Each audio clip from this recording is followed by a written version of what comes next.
Boa noite a todos. Ah, Boa noite a todos, novamente. Sejam todos bem-vindos. Estamos hoje no primeiro encontro sobre o tema da polêmica do pensamento, da introdução, na verdade, né, ao pensamento de Nietzsche e a polêmica da sua crítica à religião com o mestrando André Alves, né? André é formado em filosofia e está mestrando hoje em Ciência da Religião pela Universidade Metodista de São Paulo. Tem especializações também, né, na área de filosofia política e várias humanidades, filosofia contemporânea, e é licenciado, como eu falei, em filosofia, já também fez o seminário de teologia e é bacharel em ciências contábeis.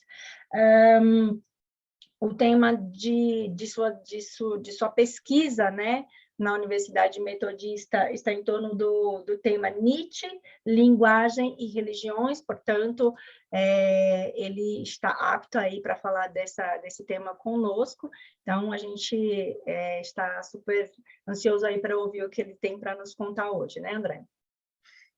Ok, obrigado, Clara, pela apresentação generosa.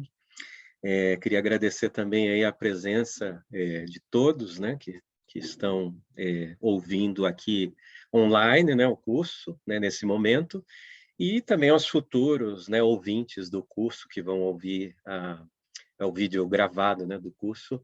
Então, desde já também já agradeço aqueles que vierem a se inscrever futuramente e espero que apreciem, né, aí as discussões que iremos fazer, as temáticas que nós vamos tratar, tá? Queria avisar, né, que aqui no online a gente pode ficar à vontade, tá? Mesmo com a gravação, tá? Vocês podem ficar à vontade, eu vou, obviamente, falar um pouco. Eu conheço vocês, né? As pessoas que ainda faltam chegar não conheço, mas na medida que elas entrarem aí, a gente também pode deixá-las à vontade, né, se tiverem perguntas. Então, todos podem fazer comentários, perguntas, alguma questão que vocês julgarem mais relevante. O curso tem o objetivo, né, de ser introdutório, mas eu entendo a palavra introdução não como apenas facilitação, né? Um curso fácil porque é introdução. Não é essa a ideia. Introdutório significa entrar, né? E aí você pode entrar de maneira rasa, mas você pode entrar de maneira mais profunda também, tá? Mas eu vou partir daqui de que algumas questões não são talvez claras para todos, né?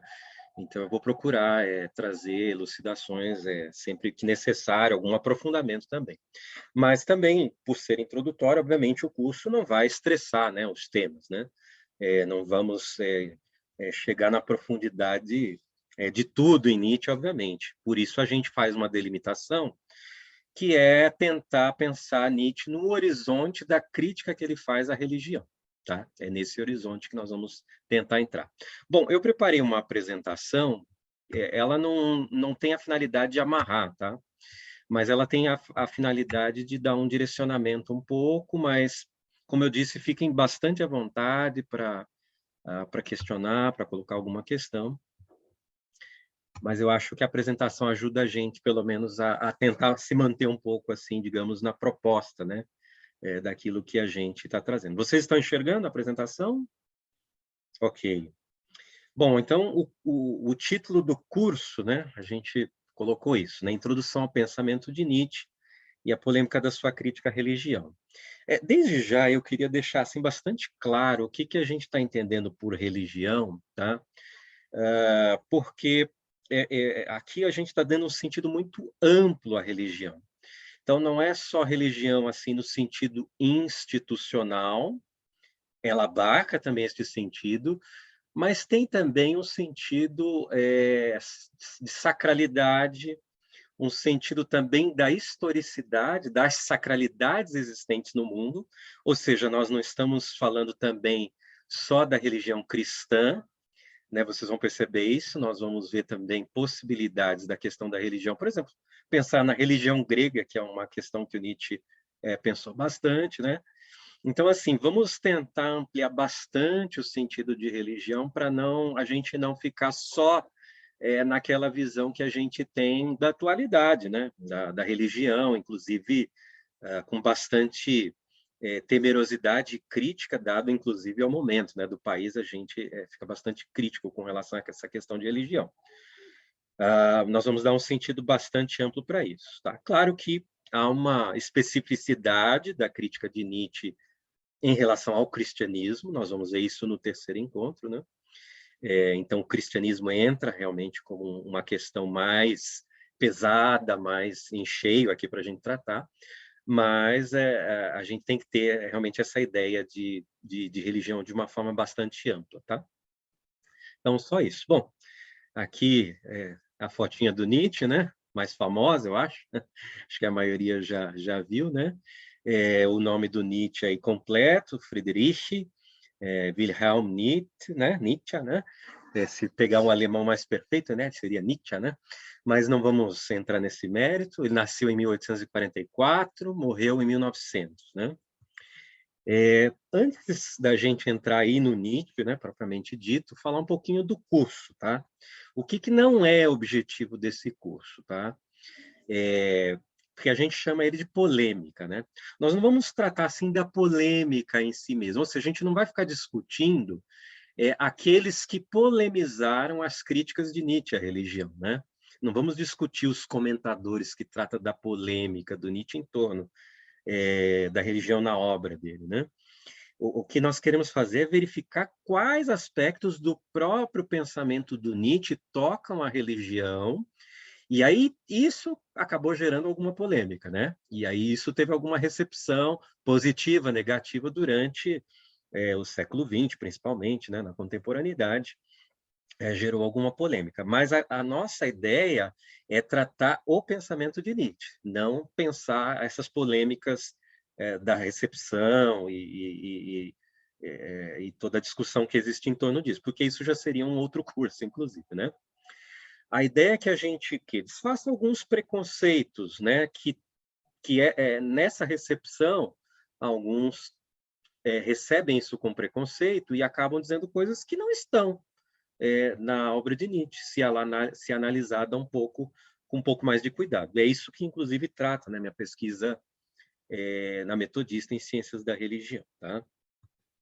Bom, também não é objetivo deste curso, como a gente já falou, aprofundar, né, chegar ao nível de exaustão, né, dos conceitos e textos, até porque eu não tenho a competência para isso, né, e nem tempo nós haveremos para ter nesse curso. Tá? Mas a gente vai passar por alguns dos principais filosofemas.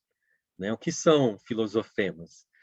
São, vamos dizer assim, temáticas, né? Constantes ou que, de alguma forma, aparecem sempre nos estudos, né? Na pesquisa sobre Nietzsche. Né? Como que vocês já devem ter ouvido falar, o eterno retorno do mesmo, a morte de Deus, o niilismo, né? O além do homem, ou super-homem, né? Como alguns preferem chamar, ou como foi chamado durante algum tempo, né?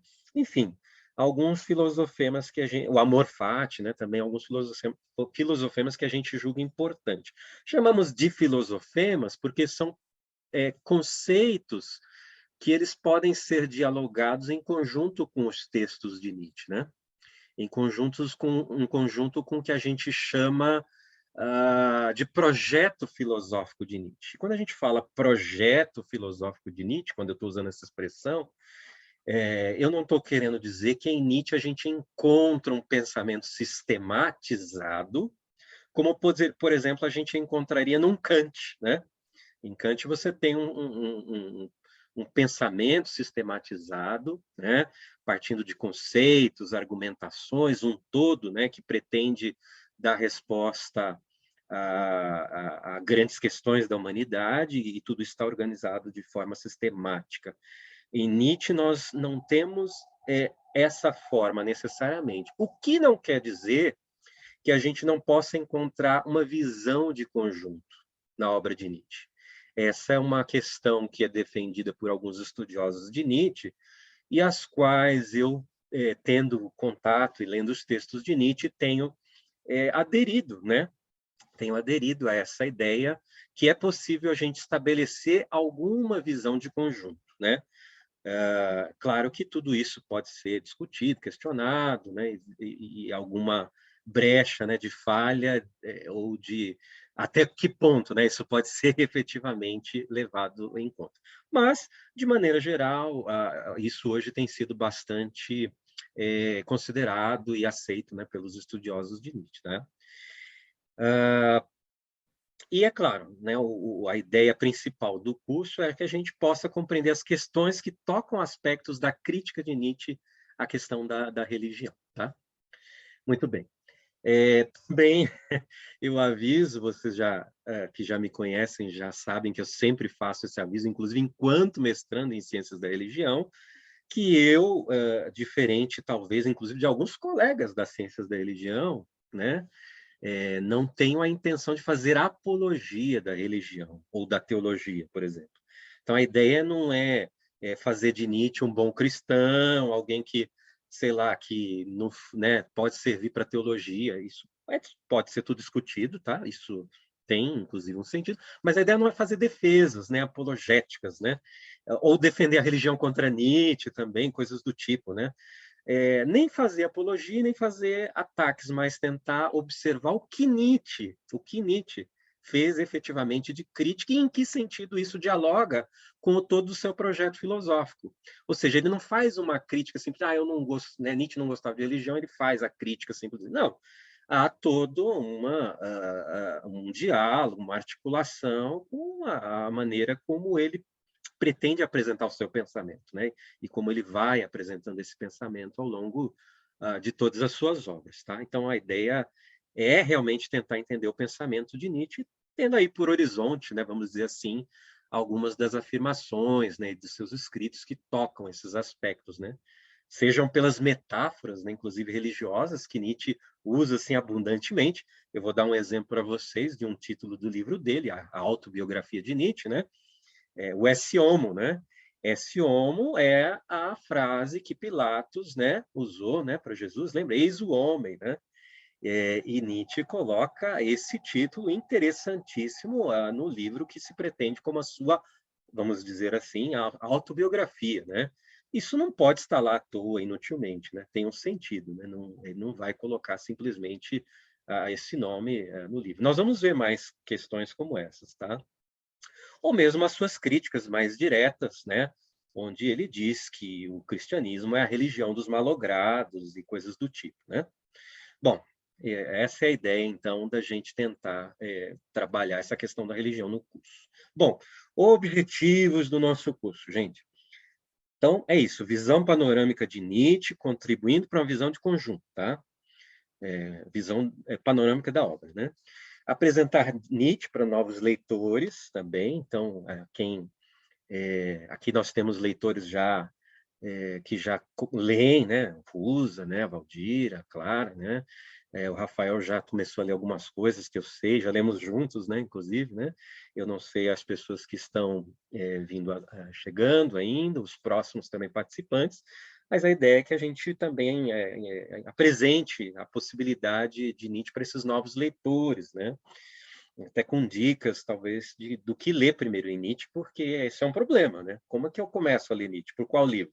Isso é uma pergunta importante a ser feita ao se aproximar da filosofia de Nietzsche, né? A compreensão da crítica de Nietzsche à religião, como parte do projeto, que a gente já disse, e despertar aí o desejo do aprofundamento. Sem dúvida nenhuma, acho que esse é o maior intento desse curso.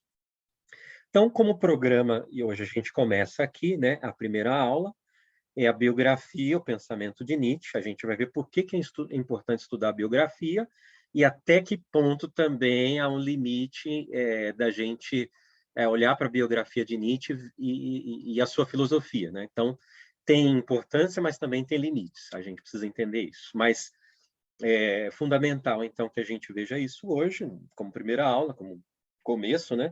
As 3 fases, nós vamos ver que há aí uma herança já da fortuna crítica, né, de Nietzsche, né? de um hábito de se dividir, né? O pensamento de Nietzsche em 3 fases, né? Nós vamos ver isso. Então, em relação tanto aos momentos então da sua biografia quanto do seu projeto filosófico. A segunda aula nós entramos num tema propriamente dito, né, que é a morte de Deus e o niilismo, que é o tema até da minha pesquisa, né?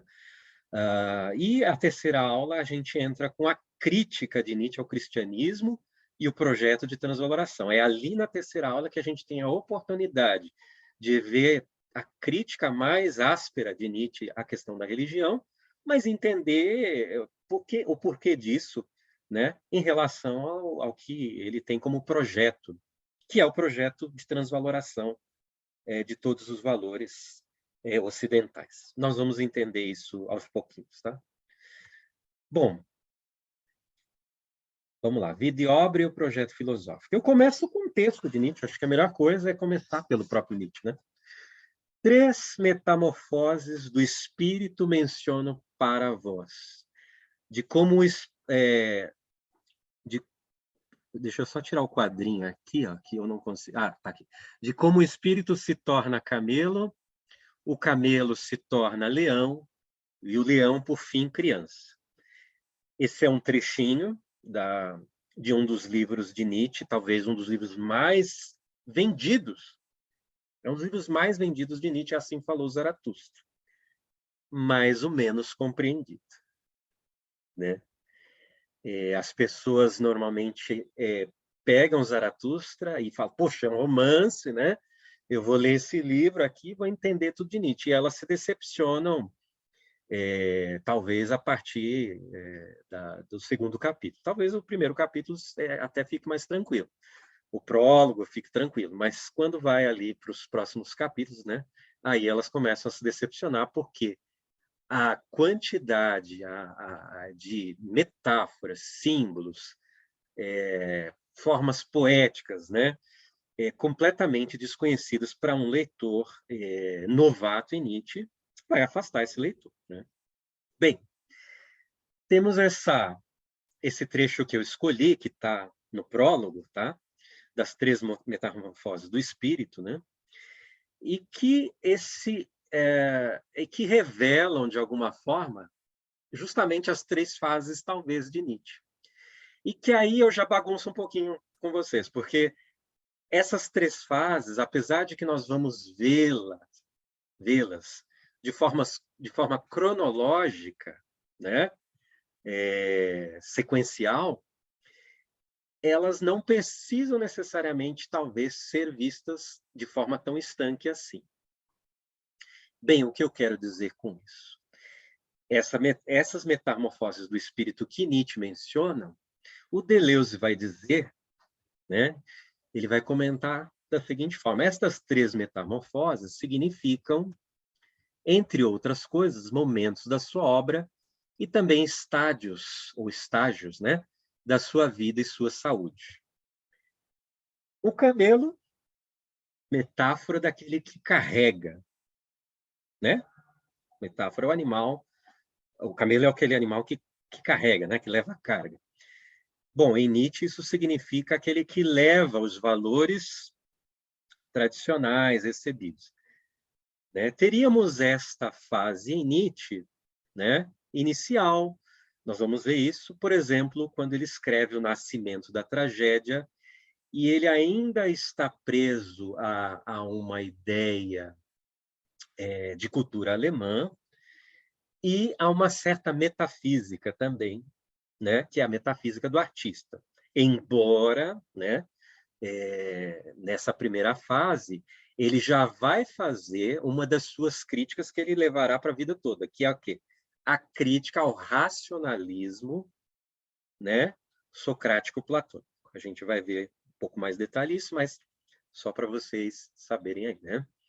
Então, esse camelo seria essa primeira fase. A segunda fase, né, onde o camelo se torna leão, o leão é aquele que brada, que despedaça, né, as suas vítimas, né, e que, de certa forma, como o rei, né, digamos assim, ele busca a sua liberdade absoluta, né? Através do despedaçamento, da desconstrução. Nós temos essa fase do Nietzsche, especialmente na segunda fase, quando Nietzsche começa já a fazer o seu processo, né, o seu projeto de desconstrução dos valores ocidentais. O que não quer dizer que Nietzsche não permaneça leão nos últimos dias de sua vida também, né? Mas a gente começa a ver nos textos últimos que esse projeto tem também uma forma, né? Uma forma de criança. E por isso que eu falei que eu vou bagunçar. É cronológico, mas ao mesmo tempo não é, né? Porque você tem, por exemplo, a Gaia Ciência, que é um livro da fase intermediária, onde Nietzsche brinca um pouco, digamos assim, com as ciências, né? Aliás, é um livro que começa com as canções, né? Começa ou termina, não me lembro agora, com as canções, né, do Príncipe Vogelfrei, que é o Pássaro Livre, né? Então, Nietzsche apresenta, ao invés de uma ciência grave, pesada, como ele via na tradição socrática platônica, em busca da verdade e tudo mais, da fixidez, né? Nós vamos ver isso daí. Nós vemos um Nietzsche que brinca, que ri, que utiliza o riso, a criança. Porque a criança inventa o jogo. E ela reinventa, ela estabelece o novo. Ela estabelece o novo. Bom, isso daí é para a gente já ter uma noção, uma perspectiva, para usar uma palavra bem nietzschiana, que é perspectiva, né? De como nós podemos, ou talvez devemos, não sei, vamos evitar a palavra dever, né? Em Nietzsche, né? Até para evitar a moralina, né? Como diz o Nietzsche. Moralina seria uma espécie de química da moral, né? Então, como talvez nós podemos, né, perceber uma leitura que seria mais adequada dos textos de Nietzsche. Ou seja, temos que ler Nietzsche enquanto ficção, falseamento, literatura, poesia, mas, ao mesmo tempo, isso não quer dizer que Nietzsche não esteja falando de coisas da realidade. É justamente no bagunçar, né, da argumentação racional, onde ele usa muita metáfora, muita ficcionalização, é que Nietzsche fará o questionamento da razão ocidental, né? Especialmente na filosofia, obviamente, mas também em toda forma de pensamento que o Ocidente, especialmente, digamos, o Ocidente europeu, né, na Europa, mas que nós herdamos, é claro, por sermos também países colonizados pela Europa, também herdamos essa forma de pensamento, né, racional, socrático. Nós vamos ver o que é isso. Bom, então, Nietzsche inicia ali a sua vida na cidade de Rücken, na Saxônia, né, ali na região da Prússia, né? Olha só que interessante, Nietzsche era da família de pastores luteranos, né, cristãos, protestantes, o que era muito comum na Alemanha, tá? A Alemanha é um país de maioria protestante, e a outra parte que não é protestante é católica. Hoje você tem talvez um número, né, de ateus e tudo mais, mas no século XIX, boa parte das pessoas ali são religiosas, né?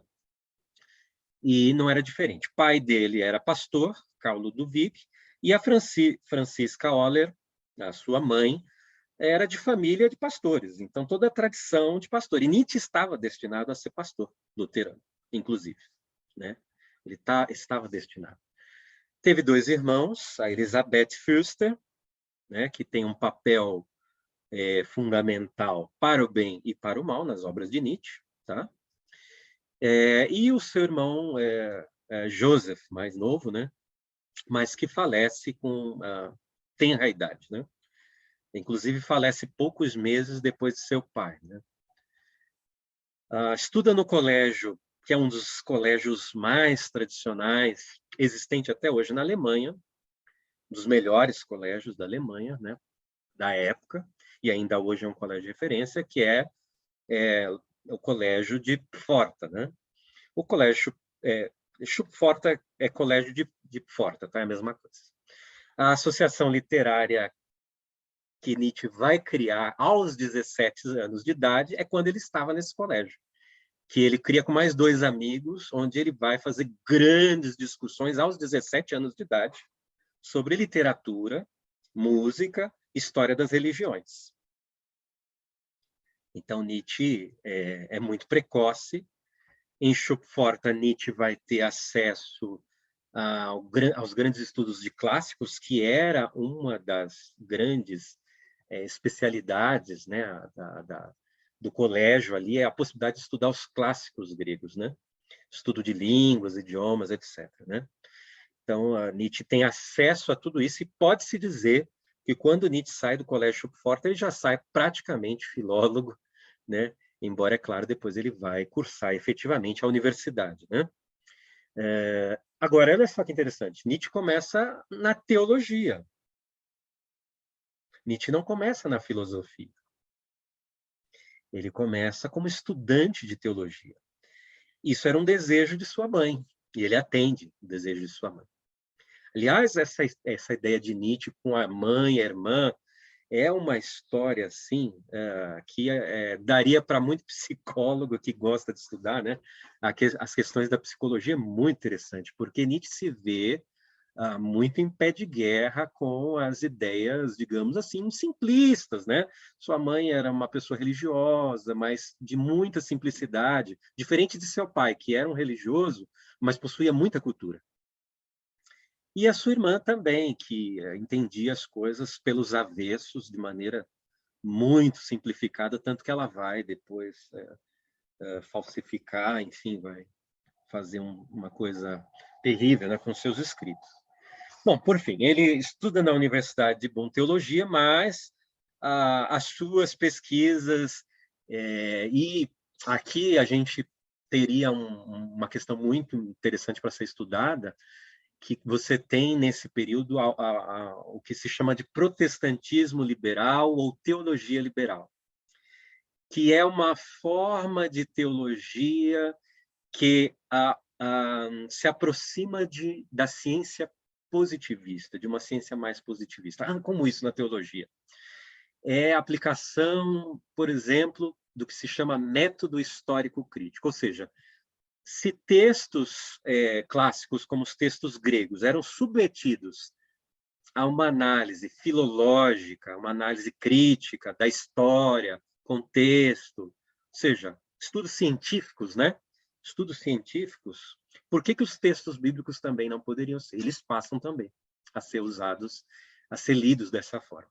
E Nietzsche participa disso, de certa forma, ele participa desse contexto. Ele, inclusive, tem um amigo que ele leva para a vida, que é o Burckhardt, né? Jacob Burckhardt, que era teólogo e que assim aplaudia demais as ideias de Nietzsche e tudo mais, e fez um trabalho fantástico também na manutenção dos escritos de Nietzsche. Então, assim, percebe que há uma relação de Nietzsche muito forte com a questão da teologia, né?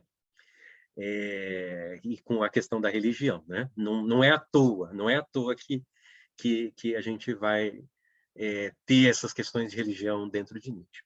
Agora eu entendi, André, você seguindo os passos de Nietzsche, né? Que você começou com a mesma teologia, né?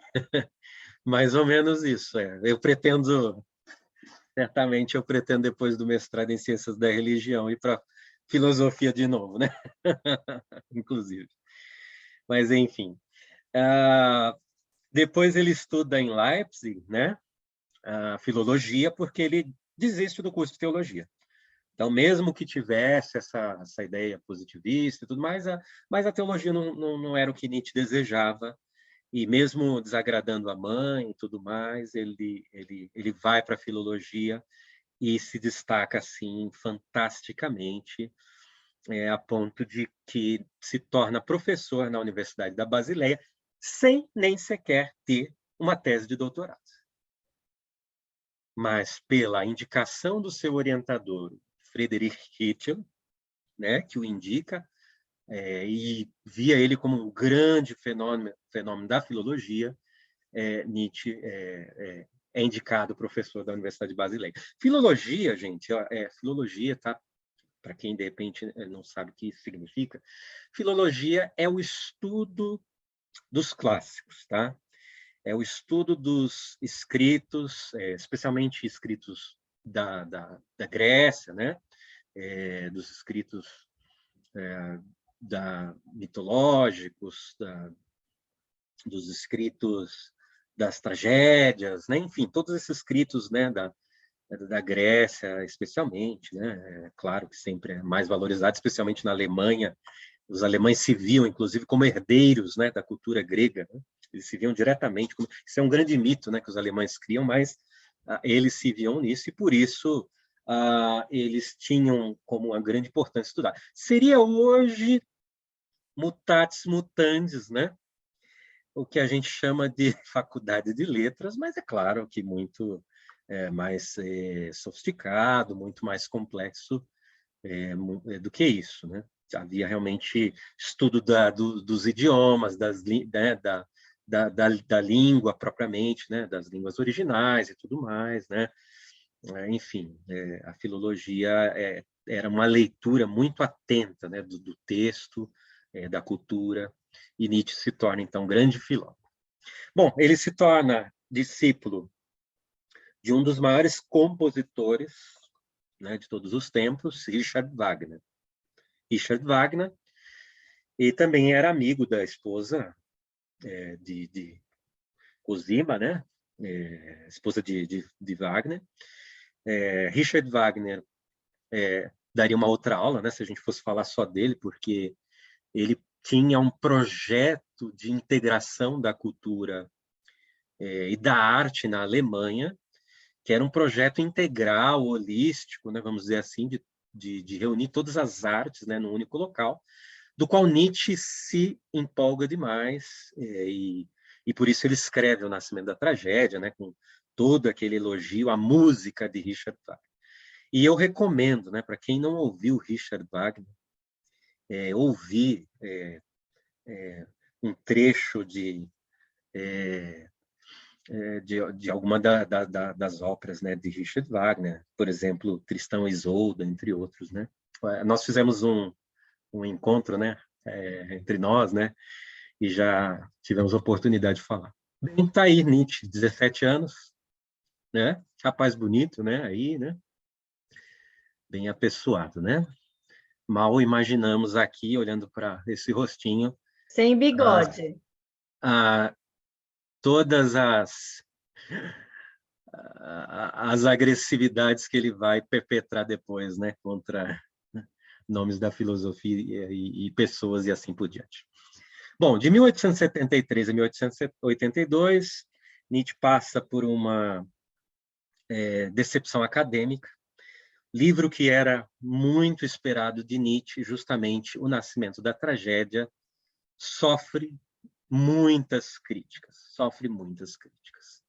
Essa decepção acadêmica e a natureza do escrito de Nietzsche já demonstra que Nietzsche, mesmo sendo da filologia, veja, Nietzsche não era filósofo, né? Era filólogo, mas é ali que a gente já tem a demonstração de Nietzsche como um filósofo, com preocupações intrinsecamente filosóficas, né? Então ele vai receber críticas de um dos maiores filólogos, né, que até hoje é referenciado como filólogo, né, o Wilamowitz, né, Mühlendorf, e que vai fazer assim críticas muito severas ao texto de Nietzsche.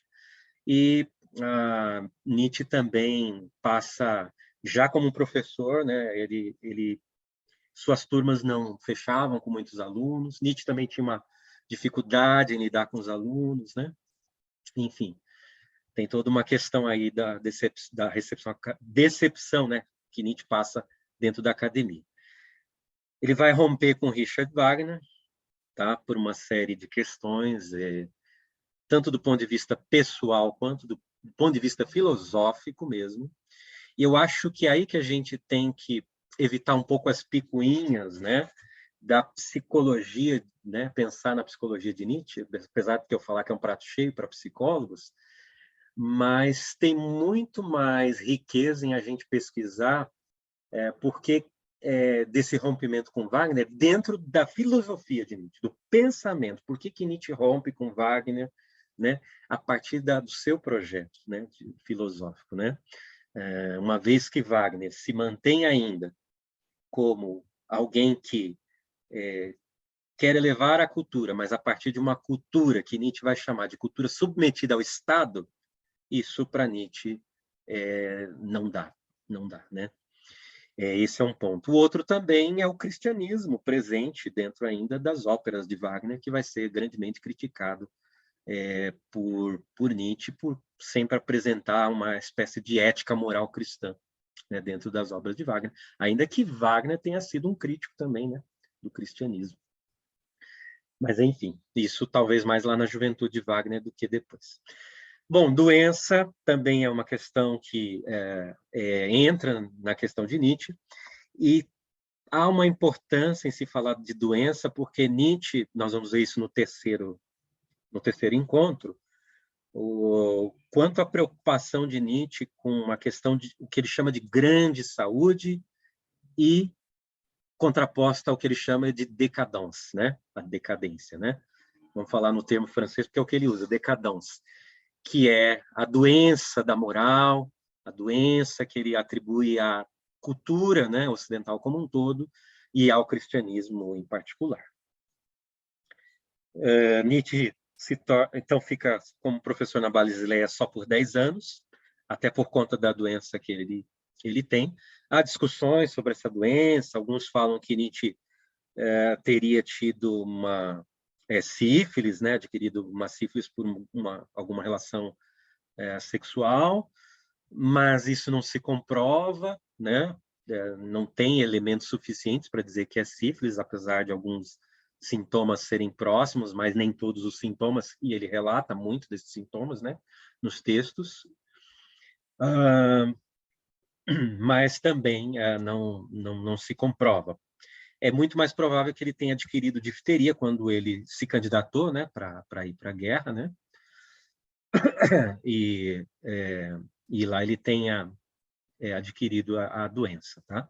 E outra também possibilidade, outra hipótese da questão da doença é a questão de ele ter dado também do pai dele, ser hereditário.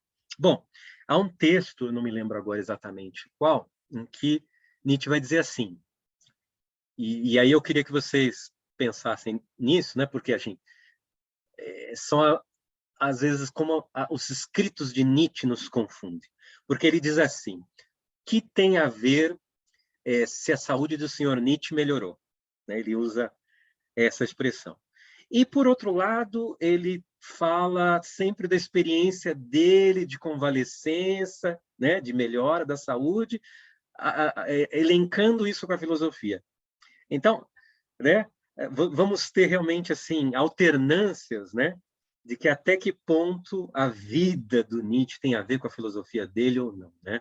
Até que ponto essa vida expressa ou não essa filosofia. É o que eu disse. Ela tem essa expressão, mas ao mesmo tempo a gente tem que enxergar algum limite nesse sentido e valorizar muito mais o que ele pensou do que a questão da vida dele propriamente dita, apesar dela poder ser utilizada assim como figuração do seu próprio pensamento, mas não no todo, não no todo. Isso é importante, né, para que a gente perceba essas nuances. Essas nuances são importantes. Por isso ler Nietzsche não é muito fácil, porque você tem que perceber o que ele diz num texto e ele diz o contrário em outro texto. Essas coisas se contradizem, parece, e há uma contradição mesmo, mas aí tem que entender em que sentidos, né, isso ele quer dizer. Bom, então, depois ele se torna aí um filósofo independente, um filósofo errante, né, vamos dizer assim, porque até por conta da doença ele viaja constantemente para lugares onde teria um clima melhor, ele vai para a Itália, vai para Veneza, né, vai para aí as cidades que o Rusa conhece, né, muito bem. Eu acho que quando o Rusa lê todos aqueles locais, né, que o Nietzsche passou, ele visualiza muito melhor do que eu, que nunca estive, né, nesses locais, né? André, é o seguinte, ele em um certo sentido, mostrava um certo infantilismo, né? Porque chegava em uma cidade, se entusiasmava com as pessoas, com a paisagem e tudo, e depois de 3, 4 meses se cansava e ia para outra cidade, né? Então, realmente, ele passou, justamente você coloca aí a data que terminou de ser professor na Basileia em 1879. Então, fez durante 10 anos, mais ou menos, essa vida errante, né? Ele carregava um baú com os livros e só, né? E, inclusive, precisa dizer que a Universidade de Basileia continuou pagando o salário dele até morrer, né? Uma coisa muito estranha, né? Que alguém até chamaram de aposentadoria, mas não é o conceito de aposentadoria, porque naquela época nenhum país pagava aposentadoria, né? Mas a Universidade de Basileia, não se sabe por quê, continua a pagar o salário dele basicamente por mais 20 anos. Ele trabalhou só 10 anos, veja só, e recebeu, continuou recebendo o salário mesmo sem lecionar, né? São coisas bem interessantes, assim que não sei se tem ainda hoje uma explicação completa para isso, né?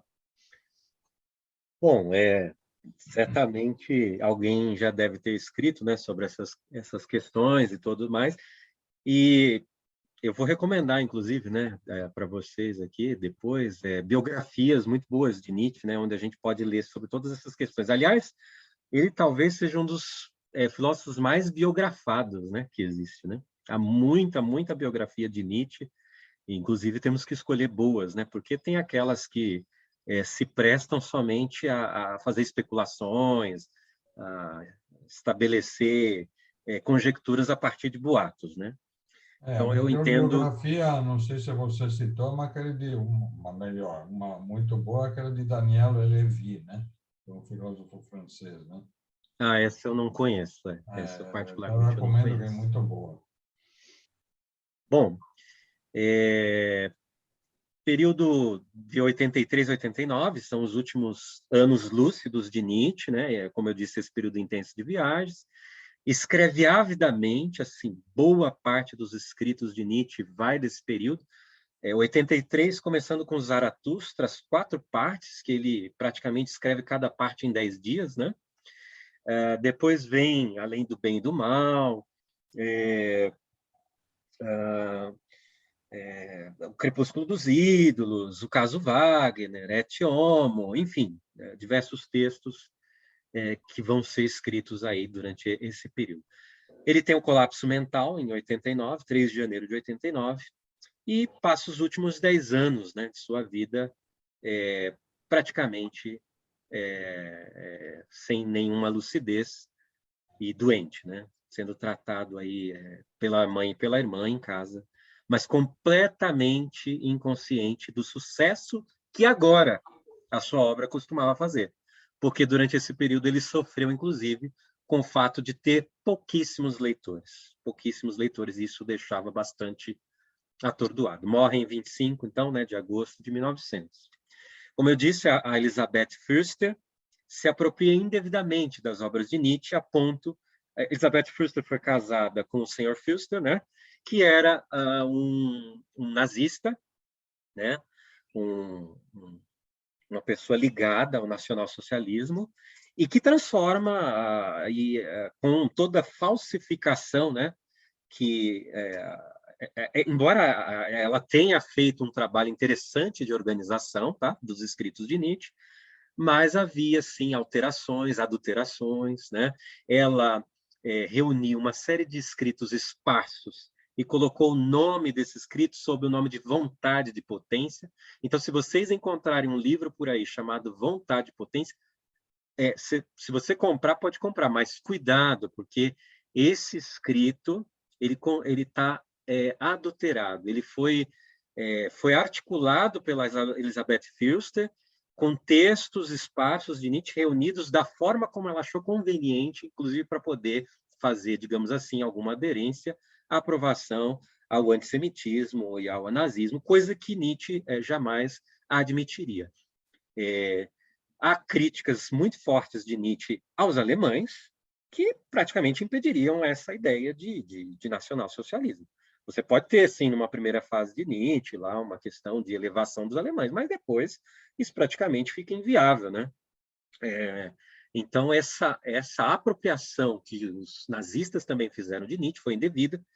Eles leram, assim, falou Zaratustra, né? Os soldados liam, levavam o Übermensch, né? O Além do Homem, como o homem, né? Alemão, né?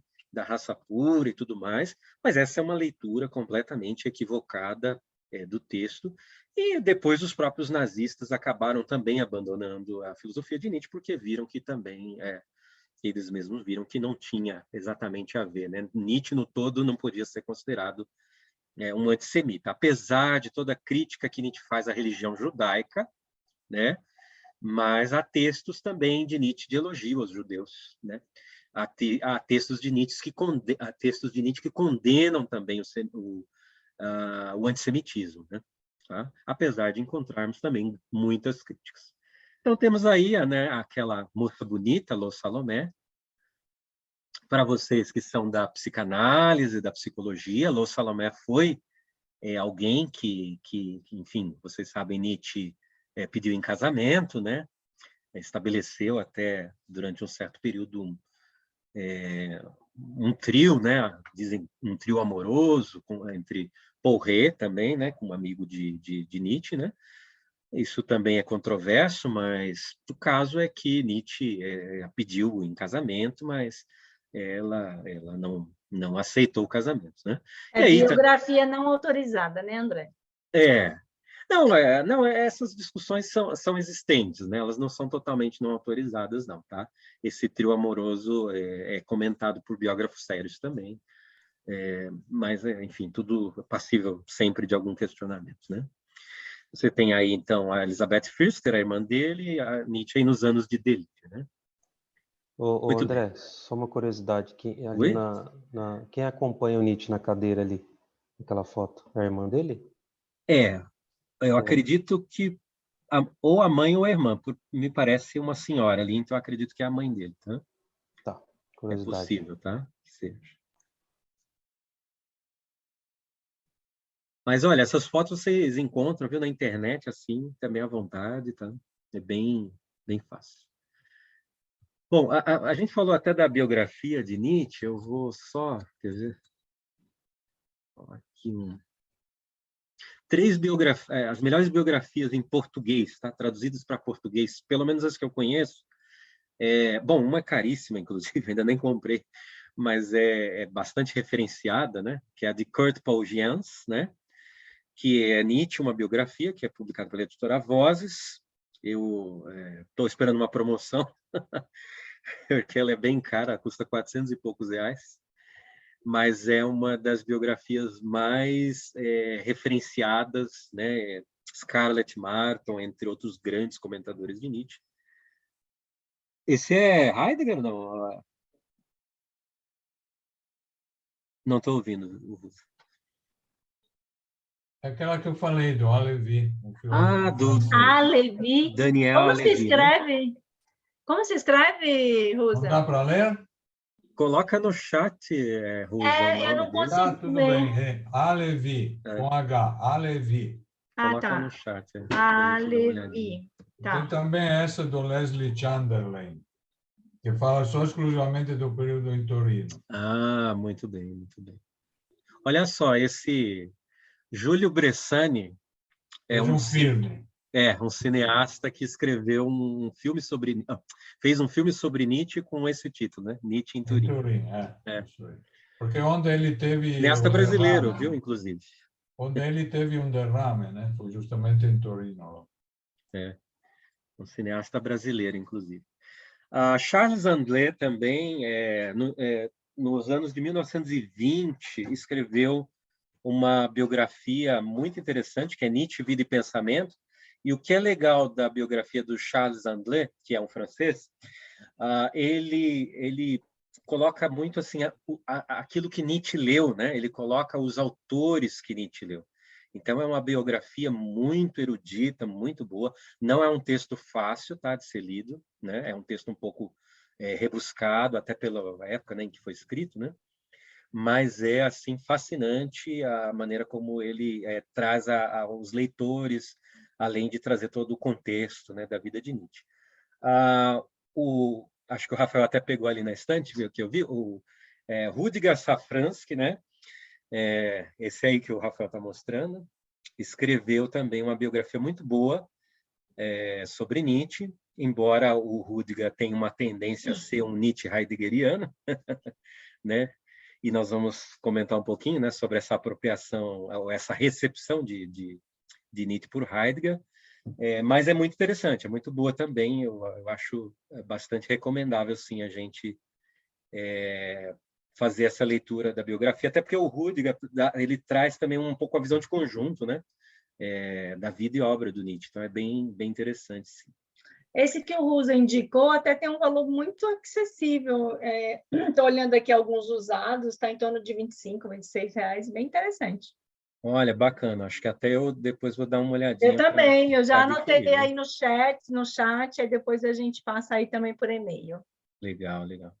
E é claro, tem o que a gente pode chamar, ou poderia chamar, de uma autobiografia de Nietzsche, que é o Et Homo, né? É claro que é mais do que uma mera autobiografia, né? Já digo isso de cara, mas, né? Nietzsche às vezes é muito generoso demais com ele mesmo aqui, né? Até os títulos, né? Por que escrevo livros tão bons? Por que sou tão inteligente, né? Mas é uma maneira... Bom, enfim, a gente poderia estudar sobre essa forma dele se referir a ele mesmo. Não vou entrar nesse mérito aqui, mas é bastante válido para a gente, inclusive, ter uma visão também de conjunto, né? Do pensamento, das obras de Nietzsche. E eu recomendo também, porque tem na versão da Companhia das Letras, você tem um sumário cronológico que o Paulo César de Souza disponibilizou, né, junto à Companhia das Letras, para a gente. Eu acho bacana isso, né, a gente ter esse sumário cronológico, que tem muito disso que a gente já falou aqui. Bom, a gente ficou bastante aqui na biografia, mas eu acho que deu para a gente localizar, né? Bem, não sei se vocês têm algum comentário sobre biografia, que a gente vai passar por outra parte agora, mas se vocês quiserem comentar alguma coisa, acho que seria o momento para isso.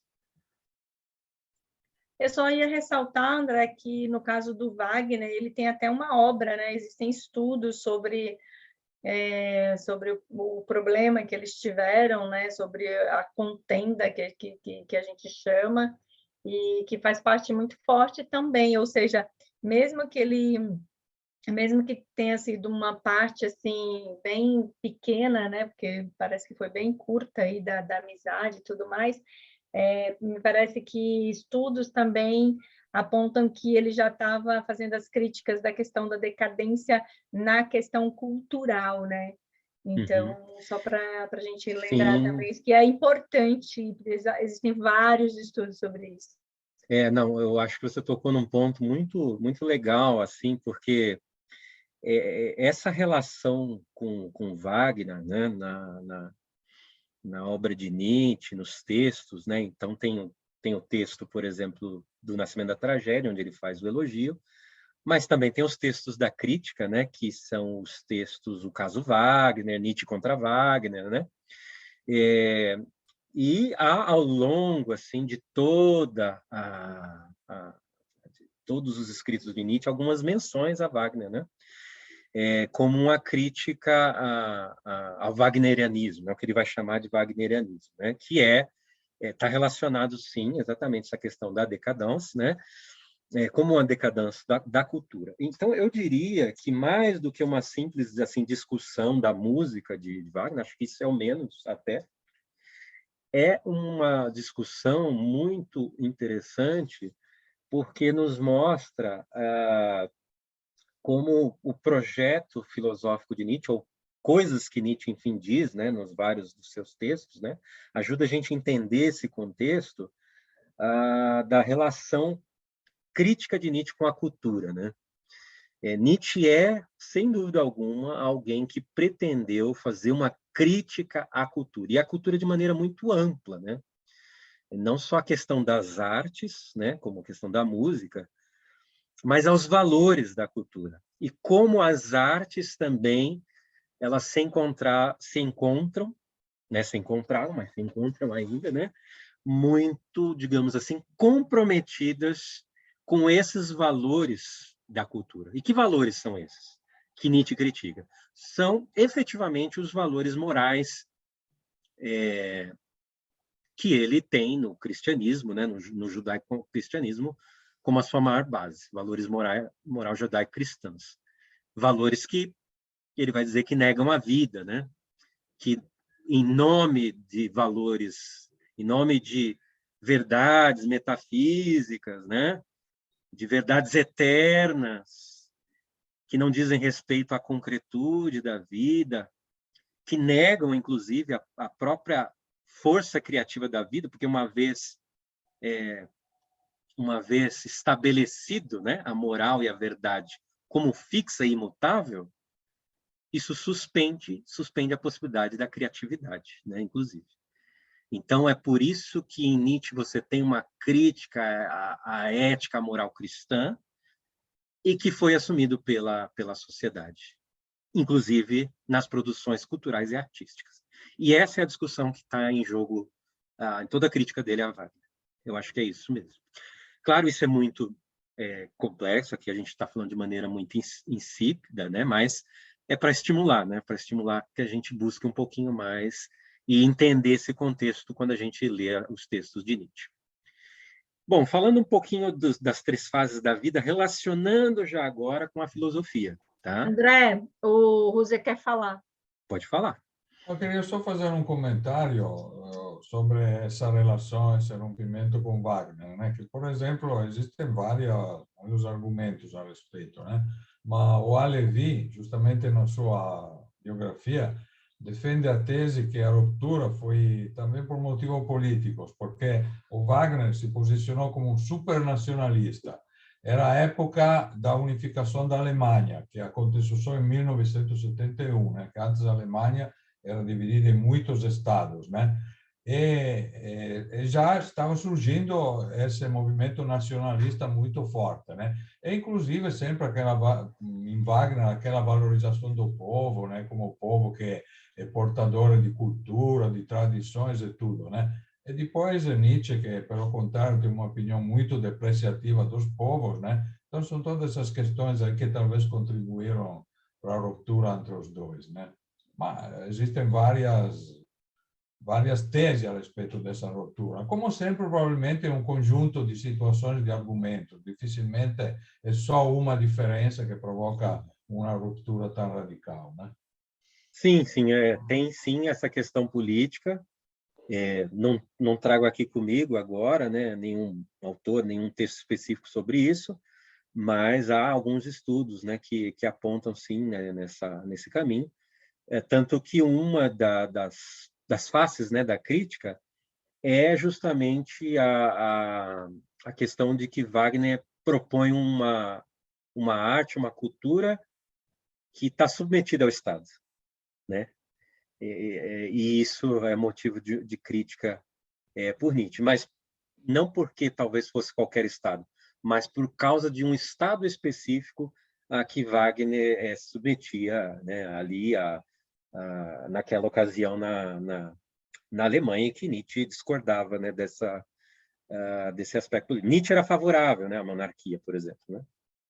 Nietzsche era bastante favorável à monarquia. Aliás, Nietzsche, né, estudar Nietzsche, um recado, né, sempre para quem está chegando é o seguinte: Nietzsche não deve ser estudado como Bíblia, né? Então, porque Nietzsche era isso, aquilo, outro, eu vou seguir Nietzsche em todas as suas falas, né? Se alguém fizer isso, vai ter muito problema na vida, imagino, né? E não tem lógica nenhuma, né? Então, Nietzsche não deve ser lido como Bíblia para ser levado debaixo do braço. Aliás, nem a Bíblia, né?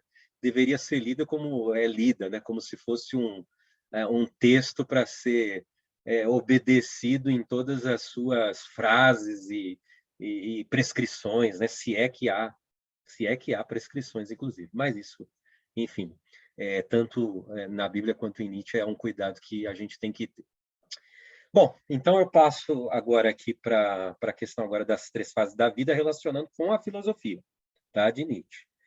Então, nesse primeiro momento, assim, em que Nietzsche está na Universidade da Basileia, né, como professor, né, ele vai se destacar por estudos filológicos, há muitos escritos, né, de Nietzsche sobre estudos da filologia, a questão da música, né, também entra muito presente. Acho que um dos maiores textos mais representativos desse período, né, é, sem dúvida, o Nascimento da Tragédia. Tá? Então, por isso que eu coloco aí, NT, né, o Nascimento da Tragédia, né?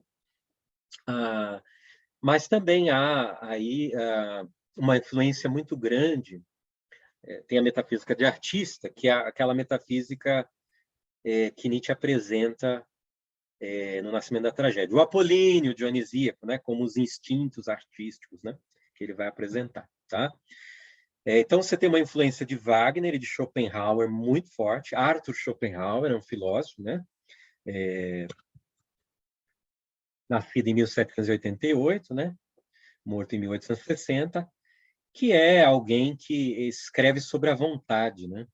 Ele escreveu um livro chamado O Mundo como Vontade e Representação, bastante baseado em Kant, né? Essa ideia, mas com um desenvolvimento muito próprio, né? de Schopenhauer, na qual Schopenhauer diz que a vontade seria a coisa em si, né? Aquilo que Kant chamava de coisa em si, e a representação seria o fenômeno. Ou seja, o mundo, né, como ele existe, ele é expressão, representação de uma vontade, né, de algo que está por detrás. Então, há uma metafísica, né, uma metafísica muito grande em Schopenhauer, e que Nietzsche se apropria razoavelmente disso. Isso está bastante evidente no Nascimento da Tragédia. Tá? Não vamos poder entrar em detalhes aqui, tem que passar por isso de forma, desculpa, um pouco en passant, né? Mas Nietzsche depois vai se separar de Schopenhauer. Por quê? Porque ele vai ver justamente um problema, né, na filosofia de Nietzsche, de Schopenhauer, que é essa questão metafísica, e a outra coisa é que Schopenhauer é um pessimista da compaixão. O que é isso aí? É alguém que vê o mundo como sofrimento, né? E, portanto, a salvação para o mundo é que a gente exerça a compaixão, porque o mundo não tem jeito, é só sofrimento, é só isso, é a única coisa que pode nos salvar é a compaixão. Além de um quietismo, né, também, né? De um quietismo de nada fazer, nada exercitar no mundo, tendo em vista que é completamente inútil, né? Mas isso assim é bem a grosso modo, tá? Claro que a gente teria um desenvolvimento muito melhor para ser feito aqui, mas não vai dar. É só para a gente passar por aí e ele vai abandonar Schopenhauer depois. Depois a gente pode falar um pouco mais disso aí. As obras, então, aí são os primeiros escritos de juventude, que é o Nascimento da Tragédia. Então, o Nascimento da Tragédia é, digamos assim, o primeiro livro de Nietzsche, primeira grande obra de Nietzsche. Ele tem outro escrito antes disso, mas de maior relevância é certamente esse. E as Considerações Extemporâneas, que é um conjunto de 4 escritos, onde Nietzsche está ainda influenciado razoavelmente por Wagner, apesar de, nas extemporâneas, você já observar algum rompimento, isso é interessante, né, de se observar, mas ainda tem uma influência muito forte desses dois, né, Wagner e Schopenhauer. Período intermediário vai de 77 a 82, onde Nietzsche passa para uma fase de intensos estudos das ciências naturais. Nietzsche se apropria de escritos de cientistas da natureza, muitas vezes se apropria de escritos de segunda mão, né, já de divulgadores, muitas vezes ele parte para esses escritos, mas de alguma forma ele está muito antenado com aquilo que estava sendo desenvolvido dentro das ciências positivas, dentro das ciências naturais. E é por isso que você tem obras como A Gaia Ciência, por exemplo, em que você vê o peso da ciência positiva, né, das ciências mais positivistas, embora não sem crítica, onde Nietzsche tem uma influência muito grande desses estudos, tá? Você tem a Aurora, que é o primeiro desses livros, e Humano, Demasiado Humano 1, onde também ele vai começar já a fazer a crítica da moral também, tá? Período de maturidade vai de 83 a 89, né? Como eu disse aí, ele tem a questão da doença, uma produção intensa ao mesmo tempo, né, inclusive alternado, né, pelos períodos de muita doença em que ele não consegue ler, ele tinha um problema de visão, né? Então, quando ele aproveita para escrever Zaratustra, ele escreve em 10 dias, não só pela inspiração, mas também por causa do seu problema de cegueira, né? E do seu problema de saúde. Então, essa produção é bastante intensa nesse período. Sofre muito com incompreensões da sua obra, pouca leitura, os editores, o editor original dele negando editar algumas das obras, inclusive a quarta parte do Zaratustra, né? E é onde ele vai desenvolver a maior parte das obras de Nietzsche nesse período, né? De 83 a 89. Vocês veem que é um período relativamente curto, né? De cerca aí de 6 anos, e onde ele desenvolve. Na verdade, é mais 88, né? Porque 89 ele já entra em colapso, né? Assim falou Zaratustra, Genealogia da Moral, Crepúsculo dos Ídolos, Além do Bem e do Mal, Anticristo e Et Homo. Algumas, tá? Não são só essas, acho que são algumas aí das principais. Essas siglas são muito comuns para quem vai ler os artigos e textos sobre Nietzsche, tá? Especialmente quem lê a partir dos cadernos Nietzsche, que são as revistas, a revista acadêmica brasileira, né?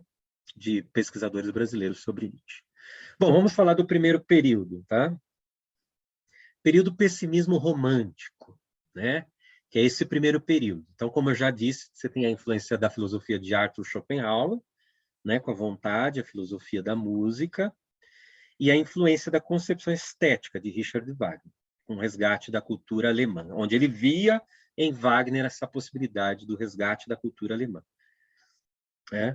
Ele estabelece aí o que ele chama de metafísica de artista. E é aqui que eu queria pegar um pouquinho para pensar no horizonte que a gente está tratando, que é a questão da religião. Nós temos aqui, de alguma forma, nessa metafísica de artista que Nietzsche desenvolve, uma inspiração a partir da cultura helenista, né? Tanto que o nome o subtítulo, né, de O Nascimento da Tragédia é Helenismo e Pessimismo, né? Helenismo ou Pessimismo. Então, ele tem uma inspiração a partir da cultura grega, mais especificamente a partir da tragédia grega, teatro grego, a tragédia, né? Como um modelo de arte que consegue lidar com a vida como ela é, né? Essa é, digamos assim, a preocupação que me parece que Nietzsche traz ali. Mas que tem por detrás disso uma metafísica de artista. O que é essa metafísica de artista? Seria aquilo que justifica o próprio processo da vida e o próprio processo criativo. Uma coisa imbricada na outra, não está separado. O apolíneo e o dionisíaco. O apolíneo é aquele que dá forma, né? O deus do brilho, né? O deus da beleza. Portanto, nós, para podermos lidar com a completa desordem que seria o mundo, né? Como ele é sustentado no caos, na desordem, e ele é dionisíaco, o mundo tem um fundo dionisíaco, digamos assim, o apolíneo é aquilo que dá possibilidade para nós podermos viver, de certa forma, porque o apolíneo é com ele que nós construímos a forma, as formas artísticas, por exemplo, o próprio teatro, enfim, etc. Né? E o dionisíaco seria aquilo que nos leva de volta para a realidade do caos, para a realidade da multiplicidade, para a realidade da pluralidade, esse fundo, né? Esse fundo disforme. O dionisíaco é um fundo disforme. Dionísio é o deus, né? Do excesso, da bebida, né? Do vinho, da alegria, né? Então, o Nietzsche vai dizer que o dionisíaco é mais importante que o apolíneo, né? Mas eles devem estar em equilíbrio ao mesmo tempo.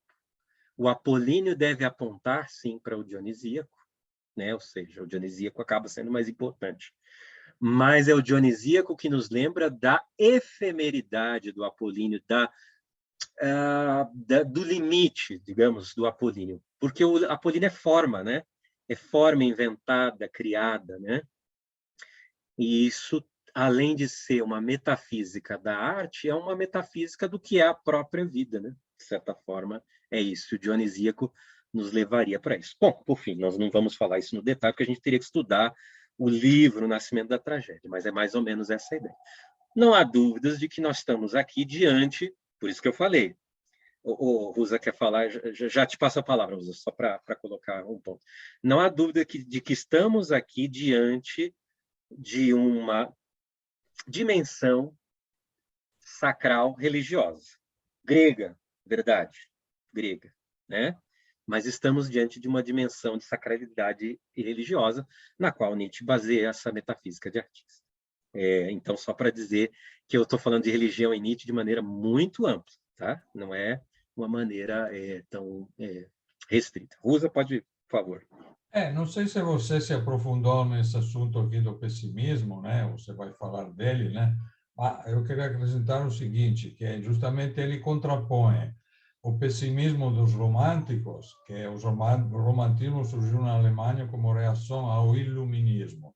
Então, um movimento muito conservador, muito religioso, etc., né?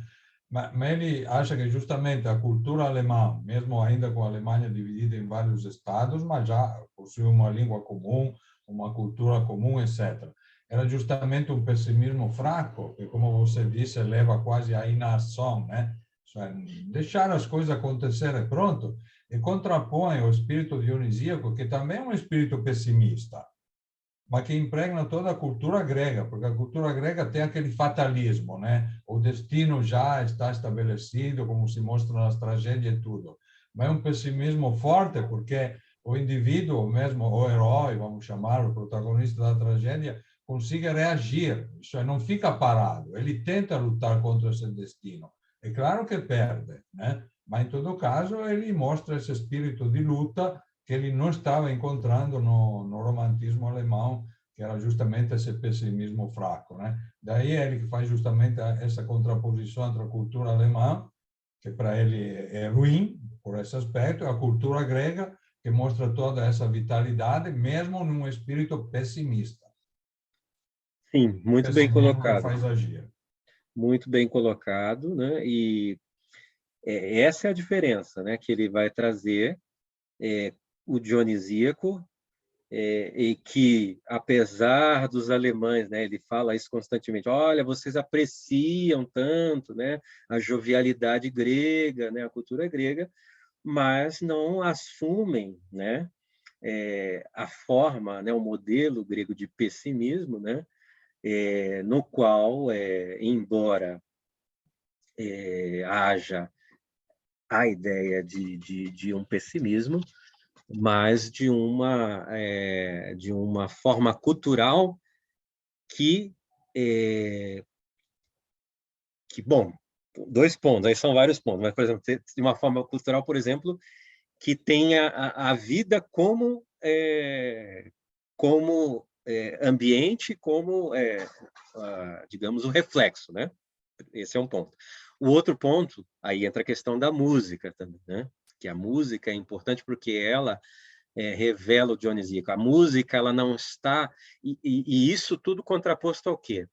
Contraposto a uma forma de racionalismo socrático-platônico que está muito presente na cultura alemã através do desenvolvimento científico, né?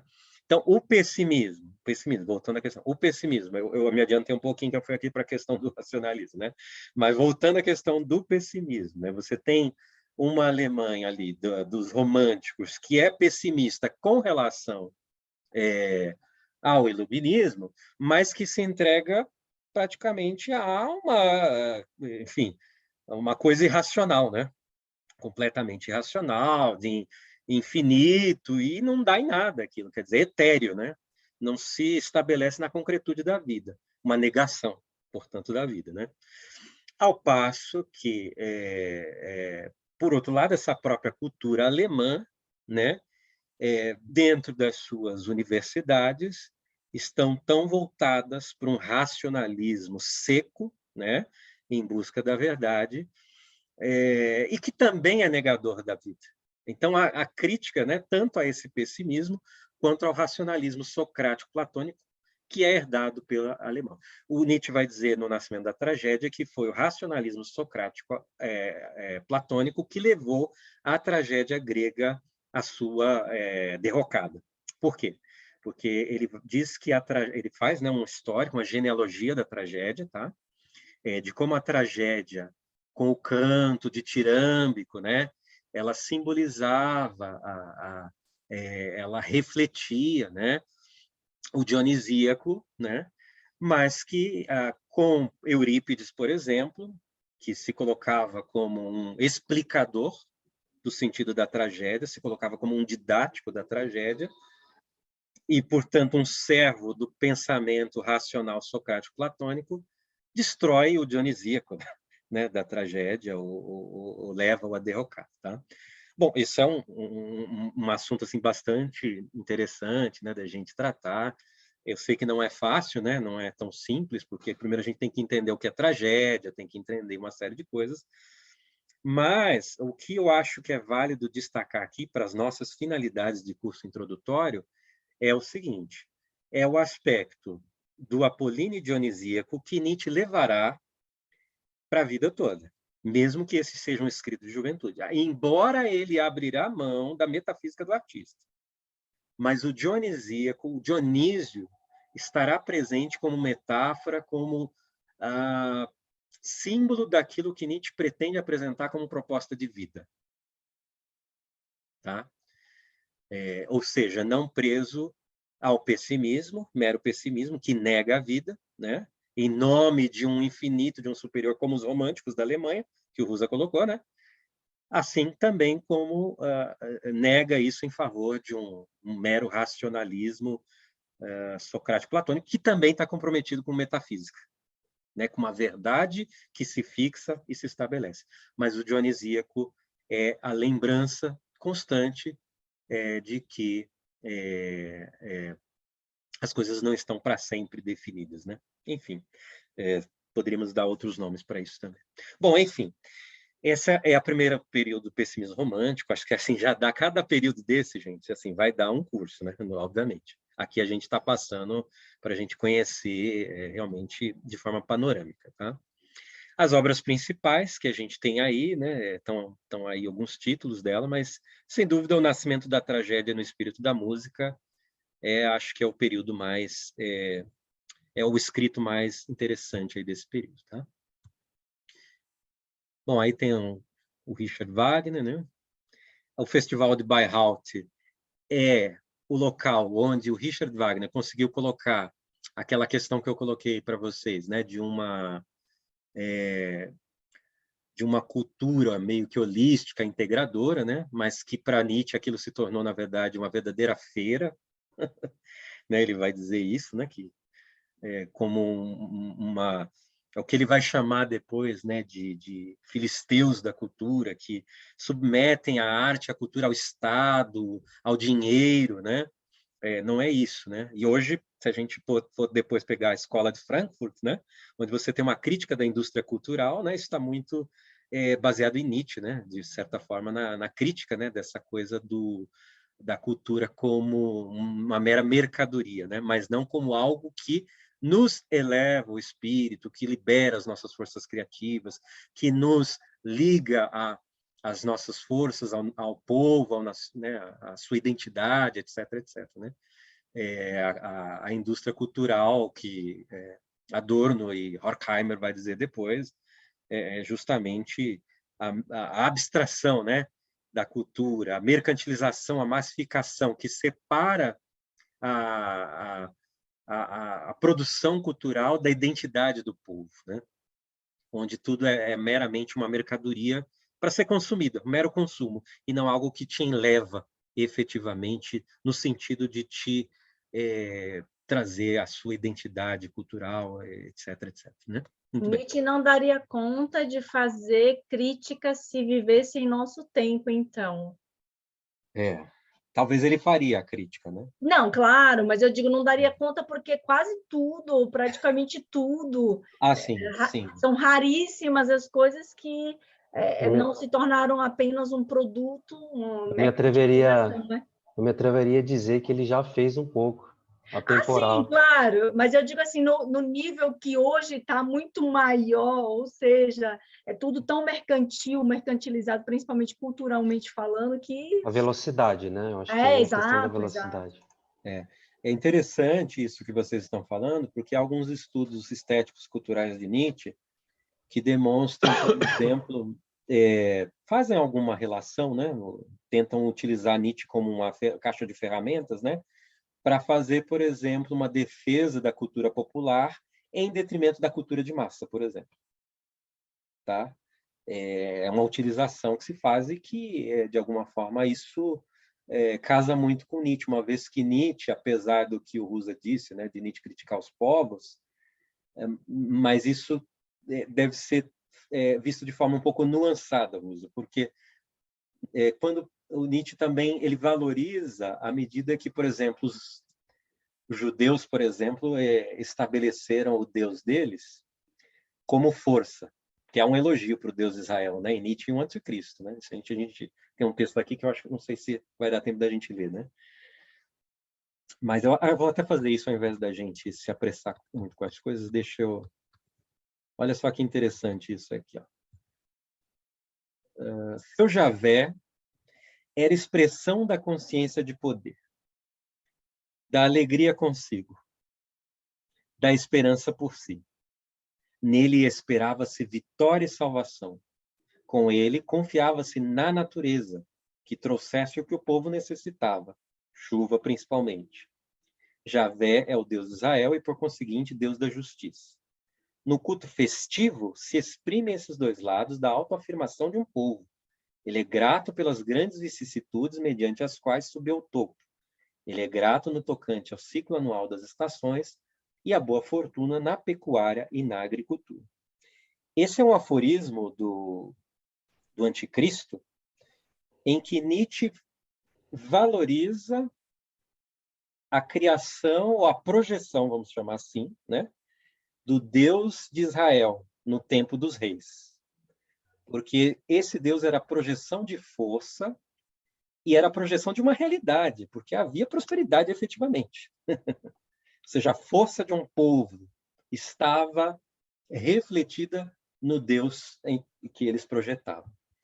Bom, o que isso tem a ver com a cultura? Tudo. Só uma coisinha, André, se me permite. Quando eu Sim. falei que, basicamente, ele desprezava os povos em geral, né? Porque, afinal, ele vai reduzir tudo a rebanhos, né? Depois ele vai introduzir esse conceito do rebanho, e isso me parece que é uma total depreciação, uma visão totalmente depreciativa dos povos que se reduzem a rebanho, pronto, vão atrás aí de um líder. Perfeito, perfeito. Mas se a gente, por exemplo, né? fosse pensar, Rusa, então, isso só está, vocês não são obrigados a concordar aqui comigo, não. Mas talvez uma forma, então, de se utilizar essas duas posições aparentemente antagônicas, ou antagônicas, efetivamente, né? Uhum. E porque há um antagonismo mesmo nas posições de Nietzsche, ou até contradições, mas a gente pode ler da seguinte forma, talvez. Talvez uma cultura de massa seja uma cultura de rebanho, enquanto que uma cultura popular é expressão da força de um povo. Sim, Porque a gente justamente tem que são aquelas separar... coisas um pouco contraditórias, não muito claro no pensamento dele, né? Que uma hora parece que diz uma coisa, outra hora diz o contrário, né? Mas eu estou usando aqui cultura popular e cultura de massa, não é de Nietzsche, essa expressão, né? São expressões da sociologia, da antropologia hoje, mas que são utilizadas para... Desculpa o telefone tocando aqui. Alguém está dormindo lá e não atendeu. Não tem problema.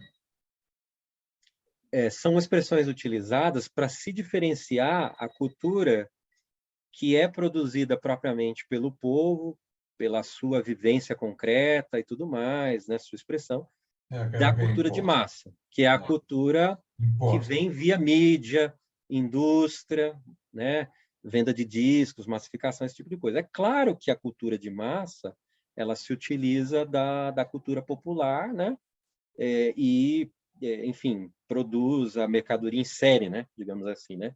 Você ouve a mesma nota, o mesmo tipo de música o tempo todo, né? Num determinado período, todos os artistas tocando aquela mesma forma e tudo mais, né? Então, isso seria a cultura de massa, né? Então, eu acho que dá para a gente fazer, né, essa diferenciação e se utilizar, né, mesmo desse antagonismo de Nietzsche entre a valorização daquilo que é produzido pelo povo identitariamente e daquilo que é produzido na forma de rebanho, né? Me parece que dá para fazer essa diferenciação. André, nesse caso, culturalmente falando, acho que esse assunto é bem interessante, chama atenção. A reprodução em massa não seria, no caso, é uma pergunta, tá? No caso do Nietzsche, não é hoje, se a gente trouxer para hoje, né, não é somente a reprodução cultural no sentido da música, da arte, mas também cultural no sentido das repetições daquilo que o povo faz. Por exemplo, o Brasil. Vamos falar que hoje há uma cultura que faz apologia, por exemplo, porque não cuida, por exemplo, das mulheres, né? No sentido...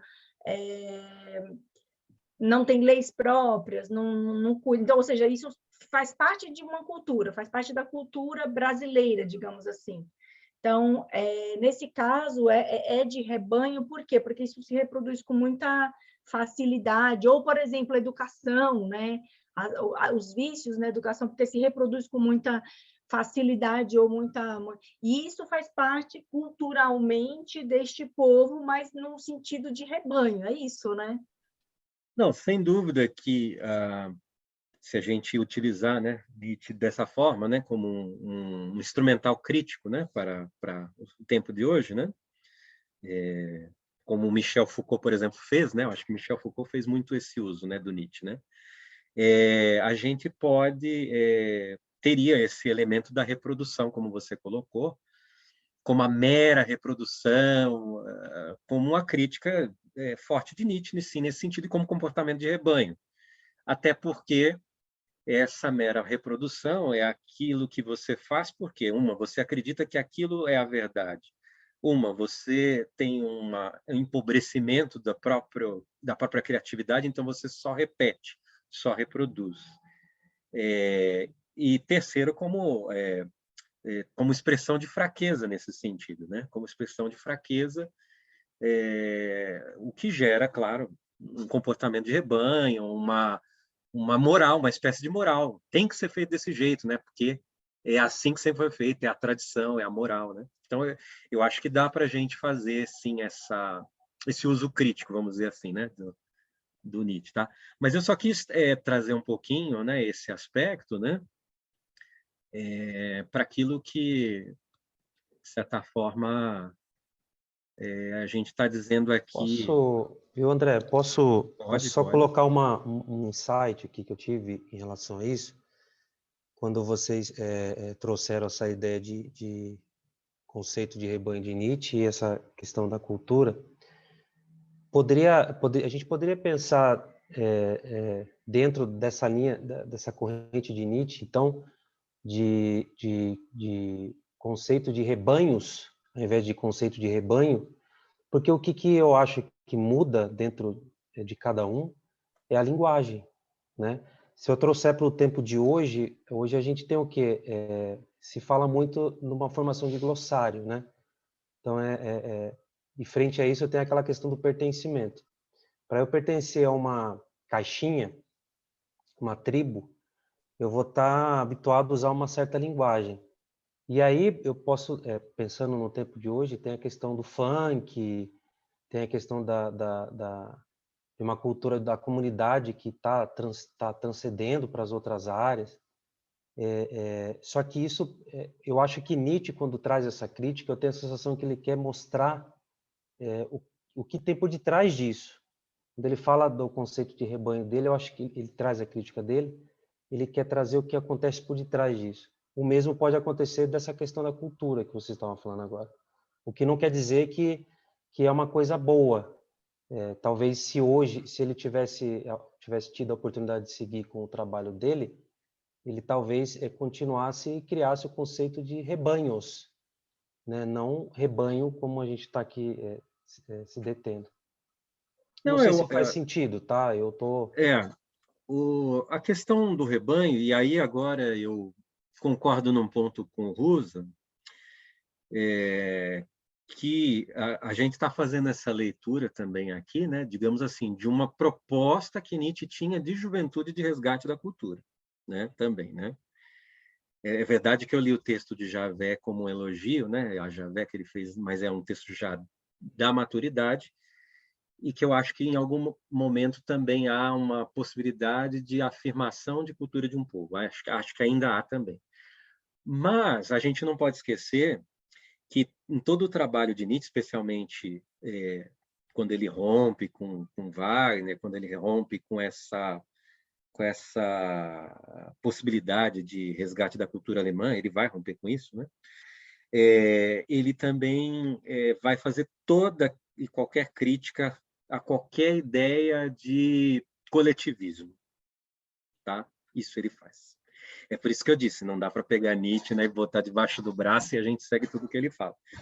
Porque o que você coloca hoje, Rafa, como uma questão das identidades e das linguagens, né, que essas identidades se apropriam e passam, portanto, a ter esse glossário, né, esse dialeto, né, dentro dessas identidades, das mais diversas, vamos chamar aqui de tribos, né, existentes na contemporaneidade, para Nietzsche é um comportamento de rebanhos, né?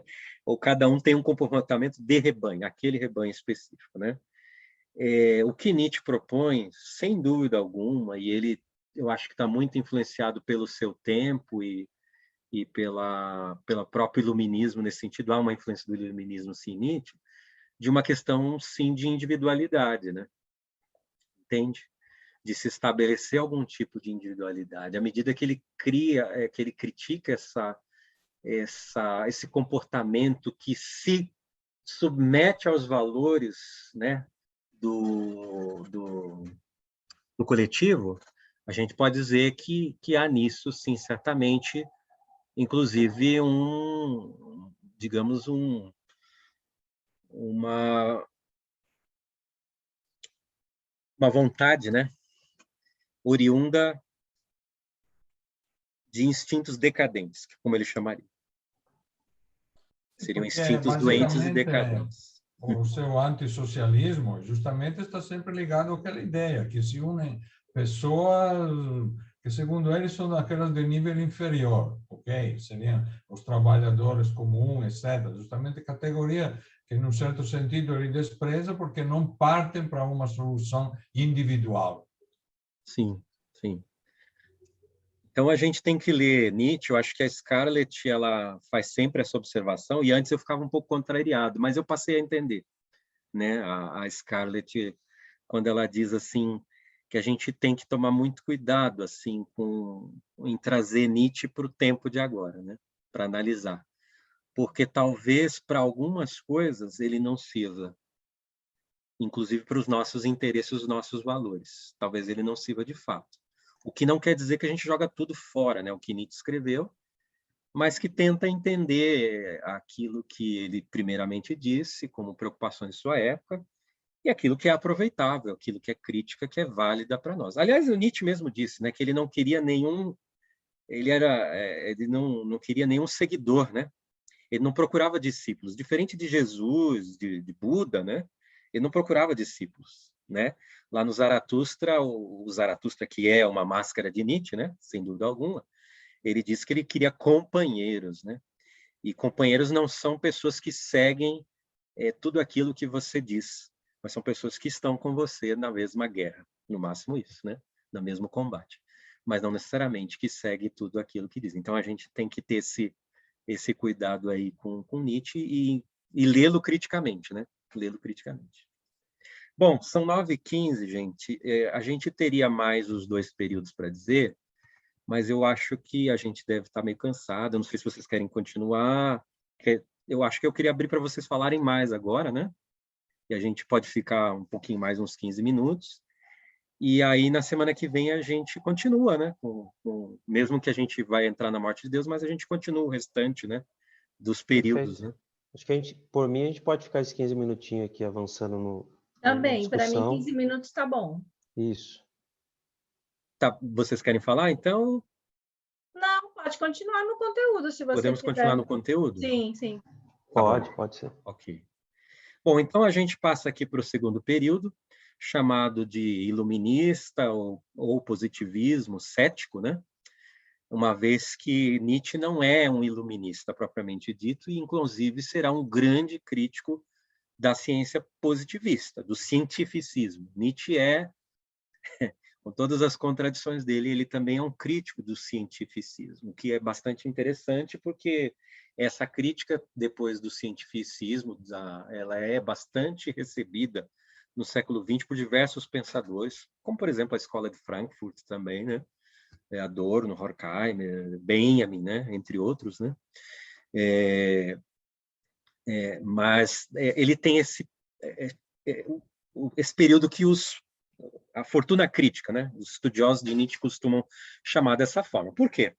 Como eu disse, há uma busca, né, de Nietzsche por esses estudos, né, das ciências naturais de sua época. Ele vai estudar a psicologia ali experimental da época, né? Ainda talvez uma psicologia que estava parte ligada à filosofia, mas em parte também já se encaminhando para uma psicologia mais empirista, né? Então ele busca esses estudos, né, também das ciências naturais, biologia, de maneira geral, né? Ele se apropria de uma série de estudos nesse sentido, tá? E isso a gente vê impresso, né, de alguma forma, nos textos de Nietzsche, a ponto dele escrever um livro chamado Gaia Ciência, né? Mas que ele já contrapõe como uma ciência alegre, não como uma ciência grave, né? Pesada, né, no sentido de pesada, mas como algo que tem a ver com a vida, né? Como ele vai sempre colocar a questão da vida, né? Nietzsche é chamado, né, de vitalista, né, por muitos. Eu não sei se a gente pode atribuir um vitalismo a Nietzsche, mas algum vitalismo é possível, né? Em que sentido, né? É um filósofo que colocou a vida como o ponto de Arquimedes, né? O ponto em que, a partir disso, a gente interpreta, né? Tudo, né? A interpretação a partir da vida. Isso está muito presente no texto de Nietzsche, não tem dúvida alguma que ele vai falar muito de se estabelecer valores a partir da vida e tudo mais, né? E isso não estaria também diferente no uso que ele faz da ciência. Ele se afasta um pouco agora, né, das influências de Schopenhauer. No livro, por exemplo, da Gaia Ciência, né, esse livro de 82, justamente desse período aí, né, em que Nietzsche fala da morte de Deus, que vai ser o tema da semana que vem. Esse é um tema fundamental dentro da filosofia de Nietzsche, e que, em linhas gerais, né, agora estou lembrando aqui da Clara, que ela comentou comigo, morte de Deus, o que é isso, né? Vamos só assim dizer de maneira bem geral hoje. Morte de Deus seria o fim da metafísica ou a crise, né, dos valores que fundamentavam a sociedade ocidental. Valores morais baseados no racionalismo, na razão, né, na razão socrática, platônica, que vê, né, Platão, vocês sabem, né, faz aquela separação entre o mundo das ideias e o mundo sensível. O mundo sensível é o mundo aparente, né? E o mundo das ideias seria o mundo verdadeiro. Então, a verdade está na razão, no racionalismo, nas ideias, né? E o sensível é desprezado em nome dessas ideias transcendentais, dessas ideias. E que o cristianismo, platonismo para o povo, por que é platonismo para o povo?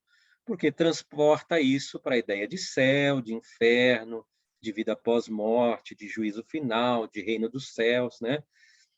E, portanto, a vida como ela é precária, pecaminosa, ruim, insuficiente, temos que buscar, sofrimento, pronto, acabou também. Então, a alegria, a felicidade estaria na eternidade, ou seja, no mundo dos deuses, que é onde Platão localiza o mundo das ideias. Né? Fazendo assim uma síntese bem apertada seria isso, né? Nietzsche vai dizer que com o desenvolvimento das próprias ciências que buscam a verdade das coisas, Deus morreu. E nós vamos entender o que é essa morte de Deus. Hoje eu não vou adiantar muita coisa, não, tá? Para a gente causar surpresa. A seguir, cenas do próximo capítulo. Agora, André, por que você falou que o Nietzsche não é positivista? Nietzsche não é positivista porque ele faz uma crítica às ciências positivistas. Nós vamos ver isso melhor na semana que vem, tá? Mas eu vou te adiantar o seguinte, tá? À medida em que a ciência faz uso também de uma moral que é a verdade, ela faz uso, ela quer encontrar a verdade, Nietzsche entende que ela corrompe alguns aspectos da cultura, tá? Que aspectos são esses? Por exemplo, a história. Quando você vê a história sempre como fato, como uma coleção de acontecimentos factuais, você destrói os aspectos significativos da historicidade. Porque a historicidade, ela é mais do que simplesmente o fato seco de secado, né? Não é simplesmente um fato que aconteceu, né? A história revela, de alguma forma, a força e a fraqueza de um povo. Quando eu reservo, por exemplo, a ciência histórica só para dissecar fatos e dissocio de como essa história ela pode ser importante, por exemplo, para a formação espiritual da pessoa, cultural, né? No sentido de conhecer de onde eu vim, a minha tradição, mas saber que também eu posso ser diferente disso, entendeu? Porque aí é uma discussão bem ampla que Nietzsche vai fazer, por exemplo, na consideração extemporânea, né? Sobre a história.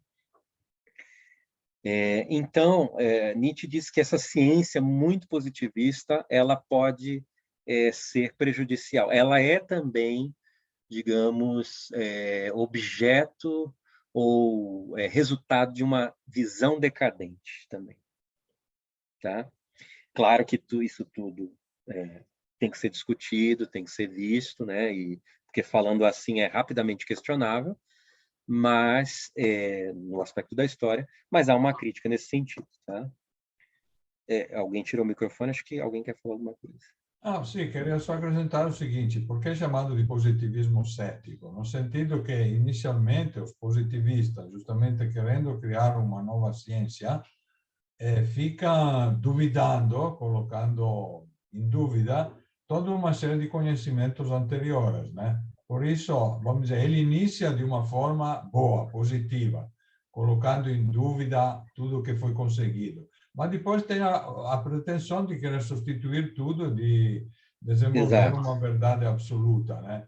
E nesse sentido, eu acho que a característica de Nietzsche é sempre aquela de se decepcionar. Inicialmente ele se entusiasma com alguma coisa, depois se decepciona. Assim como se na vida pessoal, com as cidades que visitava e tudo, no início se entusiasmava, depois se decepcionava, acontece a mesma coisa nesses momentos aí que o André está caracterizando como períodos diferentes, né? Se decepciona com alguma coisa, parte para outra, depois outra vez se decepciona e faz todo esse caminho que enfim, do ponto de vista filosófico, é extremamente interessante, claro, mas justamente porque acha interessante todo esse vai e vem, vamos dizer assim. Puxando só um gancho do que você falou, Rosa, eu acho que você me fez lembrar de um aspecto bastante importante, é a crença progressista, né, de certa forma, das ciências, né, positivas já no século XIX, né? Isso é bastante... Era uma herança iluminista, por isso ele, afinal, se posiciona também como anti-iluminista, porque, outra vez, essa crença no progresso, para ele, é totalmente falsa. De alguma forma, Nietzsche visualizava nisso uma espécie também de metafísica, uma vez que você tem, Nietzsche não teve conhecimento disso, mas Augusto Comte depois, você sabe que ele formou a religião positivista, né? Que era uma religião da razão absoluta, da ciência da absoluta razão. Quer dizer, isso não dá absolutamente conta da vida, né? Então, são esses aspectos, né? Tem outros aspectos, mas eu acho que esses seriam alguns aí, bem lembrado aí também pelo Husserl. Bom, aqui já, então, também nesse segundo período, Nietzsche começaria aí as suas primeiras críticas à moral ocidental, tá?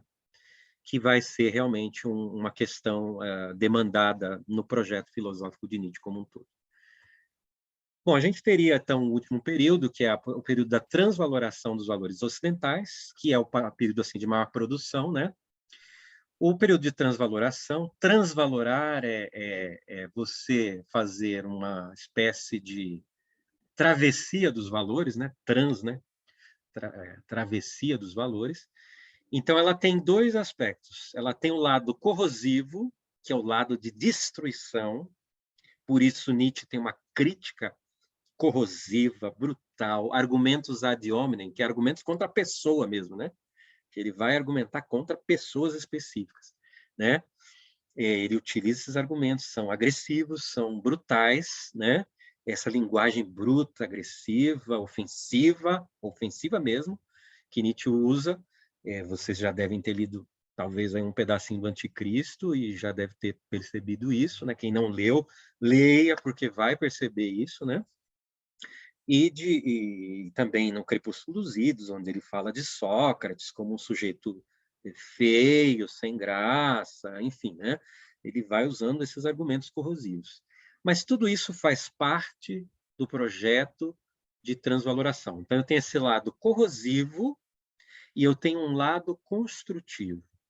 Esse lado construtivo são os valores que Nietzsche entende que deveriam ser construídos, ou pelo menos que tipo, né? Se não os valores efetivamente, ele não vai dizer exatamente os valores, porque se ele disser os valores, ele está criando uma nova moral, né? Então, ele vai, obviamente, falar da tipologia, né? E a tipologia interessa os psicólogos, porque são os tipos psicológicos, fisiopsicológicos, que criam os valores que Nietzsche entende como valores de potência, valores de ascensão, e não valores de decadência, né? Eu acho, André, você fez bem em dizer que são valores ocidentais, porque nesse período ele também se entusiasmou pelo hinduísmo. Sim, Né? sim, pelo Pelos budismo, valores, que são valores completamente diferentes, né? Isso, exatamente. Tem aí algum elogio, né, ao budismo, né? Isso é bastante visível, né? Bom, como a gente vai falar um pouco mais dos valores ocidentais, eu depois volto nesse slide, tá? Para a gente poder caminhar para o fim, eu queria só que a gente, num curso de introdução, a gente tentasse responder pelo menos essa perguntinha aqui que eu botei. Por qual obra eu começo a ler Nietzsche?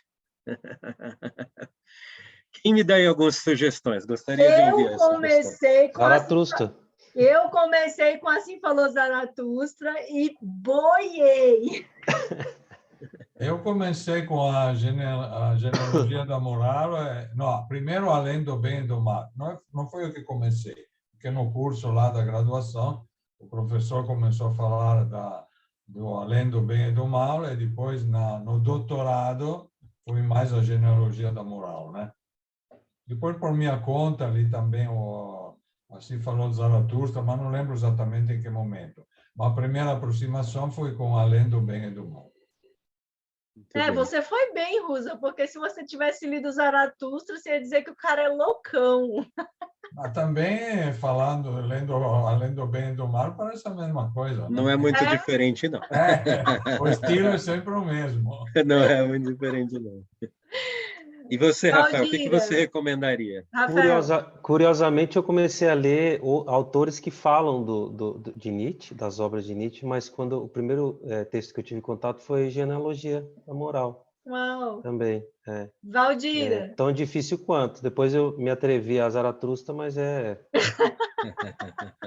tudo isso que o André está tentando trazer para a gente de uma outra forma.